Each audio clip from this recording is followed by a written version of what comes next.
In this video, I'm going to show you how to clean a table so it's ready to be imported into ArcGIS Pro or ArcGIS Online. I download the data from the Statistics South Africa website, and when you download from their site, it usually includes some general information, some of the filters you apply, the description of the data, or logos.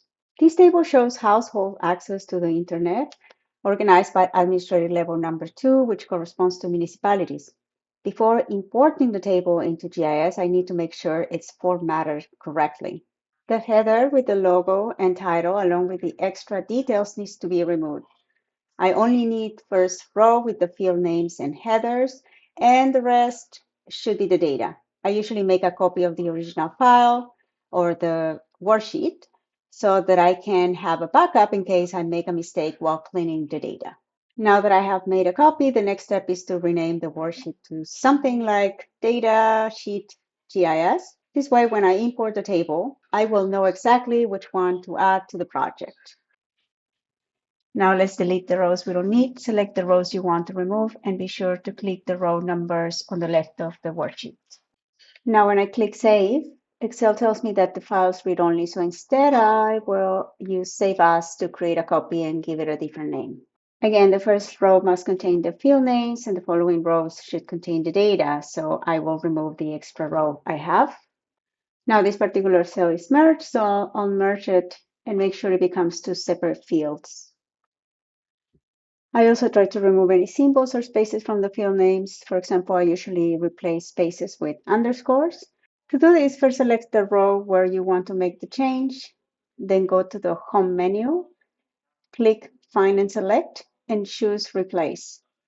In the Find What box, type a space, and in the Replace With box, type the underscore. Next, click Replace All and then OK.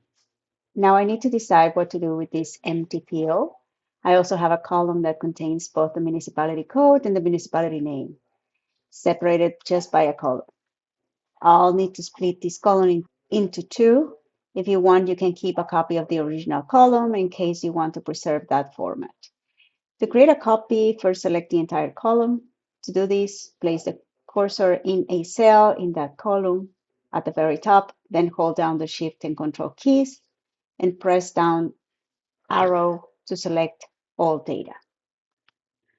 Next, right-click and select Copy or simply press Ctrl-C. Then place the cursor in the cell where you want to paste the data. Again, right-click and choose Paste or simply press Ctrl+V. Now, I'll create a new field where the split data will be placed. To do this, click on the column letter at the top, right-click and select Insert to add a new column.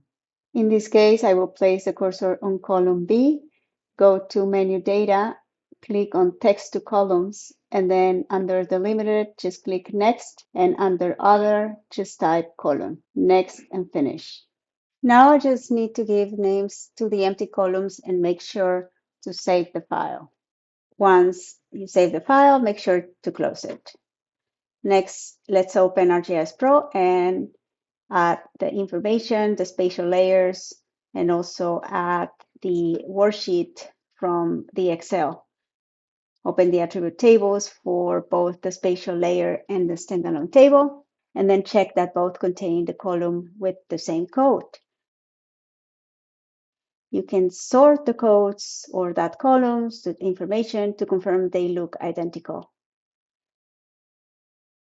Once everything matches, right-click the spatial layer you want to connect to the standalone table and select Add Join.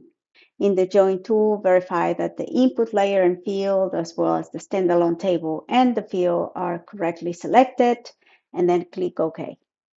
Now open the table of the spatial layer and confirm that the join data is visible.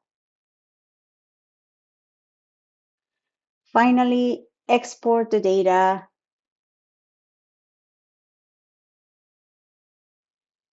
to make the join permanently.